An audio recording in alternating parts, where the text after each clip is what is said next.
دادگاه ولایت مسکو 8 شهروند تاجیکستان را با جرم دست داشتن در یک سلسله جنایت‌های سنگین از جمله غارتگری، دزدی سلاح، عضویت در بند به مهلت از 8 سال و 6 ماه تا 16 سال محکوم به زندان کرده است.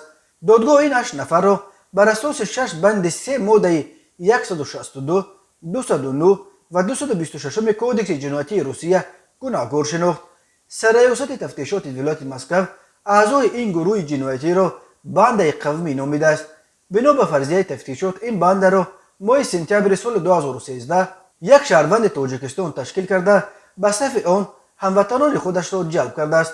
گفته می شود که اعضای این بند اول در منطقه های گوناگون ولایت مسکو نفران سرپول را از بین صاحبکاران محلی معین کرده شبانه با مقصد تصرف مال و پول آنها به خانه‌هایشان حمله می‌کردند. آنها بر اساس راهنمایی عمل می‌کردند و تقریبا در همه حالت‌ها می‌دانستند که جبر دیدگان پول زیاد دارند. آنها حمله‌های خود را شبانه انجام می‌دادند و قربانیانشان صاحبکاران بودند.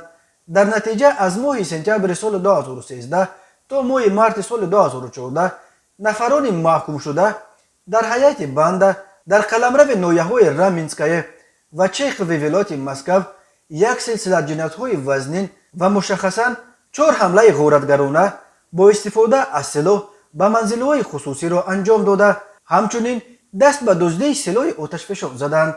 گفته می‌شود در اطلاعیه‌ای که روز 3 نوامبر در پی انجام مرافعه اعضای این گروه بند تاجیک‌ها در سامانه سرریاست تفتیشات ولایت مسکو نشر شد. به حساب مفتشان در نتیجه اعمال جنایی اعضای این دسته به مبلغ بیش از 12 میلیون روبل پول و مال شهروندان غارت شده، 17 نفر از جمله یک کودک جبر دیده دانسته شدند.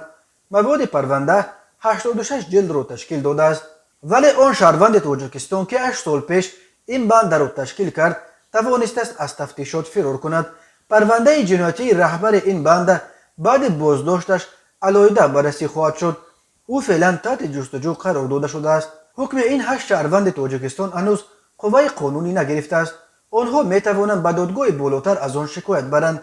نظر محکوم شده ها به حکم اعلان شده دسترس نیست.